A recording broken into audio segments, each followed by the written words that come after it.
శివానంద రూపం శివోహం శివోహం అందరికి. ఇది చూడండి, ఇది ఒక మామిడి చెట్టు కదా, ఎట్లా కింది నుంచి చూపిస్తాయి చూడండి. ఇలా మొత్తం ఆకులేవేం లేవు, ఇలా పైకి ఉంది. పైకి ఉండి ఇలా కొమ్మలు వచ్చేసినాయి కదా. కొమ్మలు వచ్చేసి ఎప్పుడైనా సరే మామిడి చెట్టు ఇట్లాంటి కొమ్మల దగ్గరనే కాయలు కాస్తుంటది చూసారా, అట్లా కాయలు కాస్తుంటది కదా. శివుడాజ్ఞ లేకపోతే చీమైన కుట్టదని అంటారు కదా. అట్లనే ఈ సృష్టిలో ఏ జీవికైనా సరే ఇన్ఫర్టిలిటీ అనేది ఉంటుంది అంటే అది మనం చేసుకున్న పాప పుణ్యాలు పాప కార్యాలను బట్టే, మన కర్మఫలాన్ని బట్టే మనకు పిల్లలు అవ్వడం అవ్వకపోవడం అనేది జరుగుతుందని నేను నమ్ముతా. ఎందుకంటే సృష్టి లయకారుడు శివుడే కాబట్టి అతడు మనకి పిల్లల్ని, మనం అతన్ని మంచిగా మొక్కితే మనకు ఒక మంచి సంతానాన్ని ఇస్తాడని నేను గట్టిగా నమ్ముతా. నేను విశ్వసించే మొక్కేదైతే శివుణ్ణే.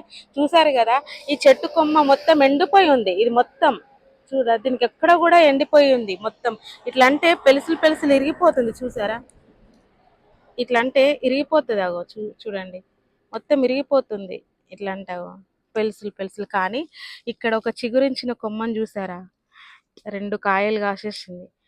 ఎండిపోయిన కొమ్మకి చిగురించి 2 కాయలు కాసిందంటే ఈ సృష్టిలో దేవుడు లేడంటే మీరు నమ్ముతారా? నేనైతే నమ్మను. ఎందుకంటే నేను నమ్మే శివుడు ఎక్కడైనా సరే, ఈ పంచభూతాలలో ఎక్కడైనా సరే శివుడు ఉన్నాడనే నేను నమ్ముతా. చూసారా, ఈ ఎండిపోయిన కొమ్మకి ఎలా కాయలు కాసిందో, ఇది చాలా అద్భుతం కదా.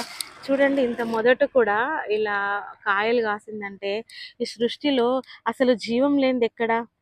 శివుడు అంటేనే జీవం కదా. శివుడు ఈ దృష్టి లేకపోతే అసలు ఎక్కడ ఏమి జరగదు.